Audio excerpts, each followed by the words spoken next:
Hello বন্ধুরা, good morning. আবারও একটা ভিডিও নিয়ে চলে এসেছি। ভিডিও বলতে মিনি ব্লগ নিয়ে চলে এসেছি তোমাদের সাথে। তো তোমরা সবাই কেমন আছো বলো? আশা করি ভালো আছো, আমিও ভালো আছি। আমার পরিবারে তোমাদের সবাইকে অনেক অনেক ভালোবাসা। তো দেখো রান্নাটা কি সুন্দর। ভিডিওতে দেখতে পাচ্ছ তোমরা 2 মিনিটের মধ্যে আমার সব রান্না হয়ে যাচ্ছে, 2 থেকে 4-5 মিনিটের মধ্যে। এটা যদি বাস্তবে হতো তাহলে কত ভালোই না হতো বলো। তাহলে আমাদের সারাদিন ধরে এত রান্না বান্না এত কিছু করতে হতো না, 2 মিনিট 3 মিনিটের মধ্যেই এতগুলো আইটেম রান্না হয়ে যেত। তো আর কি বলবো বলো?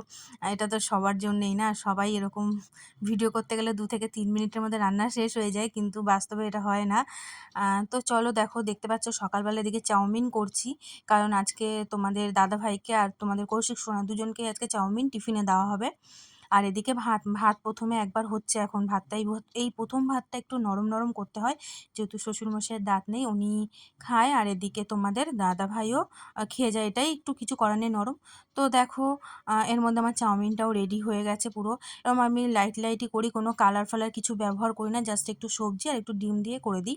আর একটু যদি ম্যাগি মশলা থাকে তো দিয়ে অ্যাড করে দিই। তো তারপরে রান্না শুরু করব। আজকে আবার একটু দু রকমের রান্না হবে। এদিকে শ্বশুরমশাইয়ের জন্য একটা মাছ, পেটির মাছটা নিয়ে একটু ঝিঙে আর একটু আলু দিয়ে তরকারি করব। এই দেখো ঝিঙে আর আলু কেটে নিয়েছি। ঝিঙে আলু দিয়ে তরকারিটা করে নেবো মাছটা ভাজা হয়ে গেলেই। তো মাছটা ভাজা কমপ্লিট হয়ে গেছে, দেখে ঝিঙে আলুটাও ভালো করে কষিয়ে নিচ্ছি। আর এখনকার না, আগের না, আগে প্রত্যেকটা সবজিতে না দারুণ টেস্ট ছিল। এখন কিন্তু মানে সবজি যে খাই একটু টেস্ট লাগে না। আমি কিন্তু আগে ঝিঙে আলুর তরকারিটা প্রচণ্ড ভালোবাসতাম, এখন যেন আমার ঝিঙেটা ভালো লাগে না। আগে পটলটাও ভালো লাগতো, এখন পটলও ভালোবাসি না। এখন যেন মনে হয় যে শুধু যেন এমনি কিছু ভাজা দিয়েই ভাত খাওয়া যায়। তারপর ওদিকে মাছের তরকারিটা কমপ্লিট করে এদিকে মাংস, দেখো মাংসটা দেখেছো? তোমাদের সাথে কথা বলতে বলতে 1 মিনিটের মধ্যে আমার কষানোও হয়ে গেল। তাহলে চিন্তা করো, আবার দেখো ভাত বসিয়ে দিয়েছি। ওই ভাত নামিয়ে আবার ভাত বসিয়েছি, পুরো মেশিন হয়ে যায় যেন সকালবেলাটায় আমি। আর এদিকে ভাতও পুরো হয়ে, ওই ভাতটা হয়ে যাওয়ার পর ভাত বসিয়েছি, এদিকে মাংস আমার 2 মিনিটের মধ্যে কষানো হয়ে গেছে।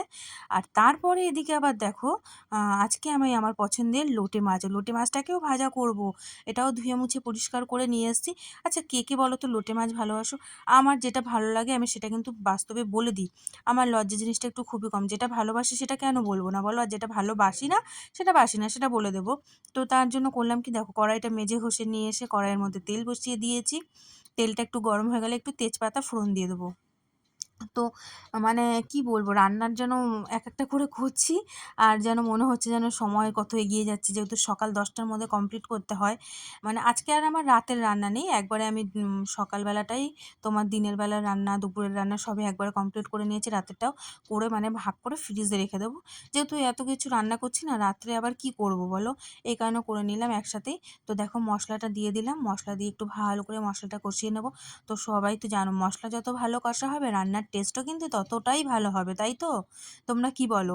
তো এবার থেকে না আমি সত্যি ভাবছি যে সপ্তাহে 2 থেকে 3টে করে এই 2-3 মিনিটের একটা লং মানে মিনি ব্লগ দেবো। তো সবাই দয়া করে একটু প্লিজ দেখার চেষ্টা করো, কারণ এটা না দিলে হবে না, এটা দিতে হবে। আর শুধু রিলস ছাড়লে বা ফটো দিলে কিন্তু এখন হচ্ছে না। এটা তোমার 2-3 মিনিটের লং ভিডিও একটু দিতে হচ্ছে।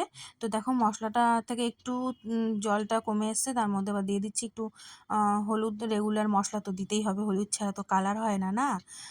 এদিকে হলুদ দিয়ে দিয়েছি, তারপর একটু মনে হয় লবণ দেবো। আমি না কি বলো তো, পরে এডিট করতে গেলেই না আমার এটা সমস্যা হয়, আমি না ভুলে যাই। হ্যাঁ দেখো, যেটা বলছিলাম লবণটাও দেওয়া হয়নি, লবণটা দিচ্ছি। আমি ভাবছিলাম হয়তো স্কিপ করে দিয়েছি, না স্কিপটা করা হয়নি, লবণটা দিয়ে দিয়েছি। এবারে আবার ভালো করে কষিয়ে নেবো। তোমরা হয়তো ভাবতে পারো যে দিদিভাই কত হলুদ দিয়েছে, না গো এখানে হলুদ দিইনি। এখানে কী বলো তো, জানলার কাছ থেকে না রোদের আলোটা পড়ছে, তো এর জন্য না এরকম কালারটা লাগছে। সেরকম হলুদ দিইনি, তার মধ্যে দিয়ে দিচ্ছি লঙ্কার গুঁড়ো। হ্যাঁ আমি লঙ্কার গুঁড়োটা দিয়েছি, কারণ কৌশিক এখানে লোটে মাছটা খাবে না। কারণ কাঁটা রয়েছে না, এরকম কাঁটা বেছে খাওয়ানো যায় না। তো সেই কারণেই। তো দেখো তারপরে মশলাটা কষানো হয়ে গেছে, দেখো হলুদটা কিন্তু আমি বেশি দিইনি, ওটা কালারে মানে রোদের আলোটার জন্য ওরকম লাগছিলো। তারপরে লোটে মাছগুলো, আমি লোটে মাছ কিন্তু অনেকে বলে গোটা গোটা মানে একটু কাঁচা টাইপের, আমি বলছি না ওরকম না, আমি কিন্তু আবার একদম ঝুরি ঝুরি খাই।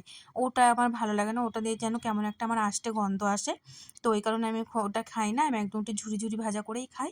তো দেখো কি সুন্দর আমি কষিয়ে নিচ্ছি ভালো করে, আমার দেখেই এখন যেন ভালো লাগে। লোটে মাছ, সত্যি লোটে মাছটা মোটামুটি আগে আমি ভালোবাসতাম না অতটা, এখন আবার খুব ভালোই লাগে। এবার নিজের কখন যে কি ভালো লাগে না, আমার কিছুই মনে থাকে না গো, জানো না গো, তোমাদেরকে আর কি বলি। তো আজকের রান্না বান্না এই ছিল, এই ভিডিওটা শেষ করলাম। ভালো লাগলে অবশ্যই লাইক কমেন্ট।